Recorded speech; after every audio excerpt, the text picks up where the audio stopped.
What it do, y'all? It's Yellowbone, the neighborhood customizer. I just wanted to go ahead and show y'all real quick how I am using my EM1010 Ricoma machine in order to stitch the front of the hat and the side of the hat on the same file, okay? This is just real quick how I do it.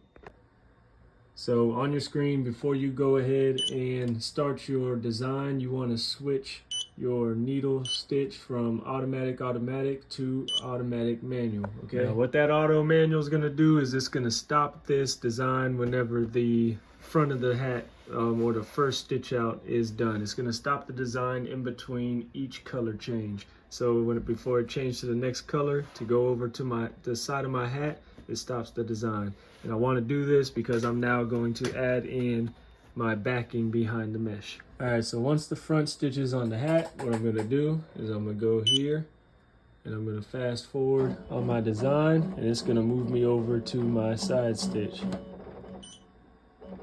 Back it up just a little bit. Oop, right there. So that's the beginning of the stitch for the side of my hat.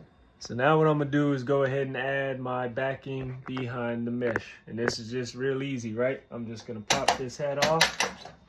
I'm going to take my backing. If I want one layer. This is cutaway. I'm actually going to use 2 layers on this. So I'll fold it in half like that. And I'm going to put it under my hat where it's going to be stitching. And I'm not even going to attach that to it. Uh-oh, it slipped on me. I'm not even going to attach it. I'm just going to throw it on there.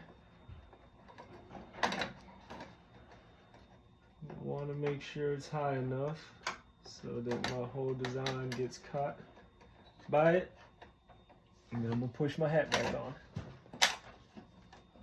So now I'm ready to go because I got my hat on here. And actually what I'm going to do is add a clip right here just to make sure that I keep my mesh tight. That's real easy to do. What I like to do is just kind of flatten this out. I don't want to pull it, so I don't want to be tugging on this mesh, so I want to get it flat with my hand and get it snug, and then come around and put my clip on. Now I've got my mesh nice and flat, got the backing behind it, got my clip on to make sure that it stays nice and flat, and we can go ahead and press start, get it rolling.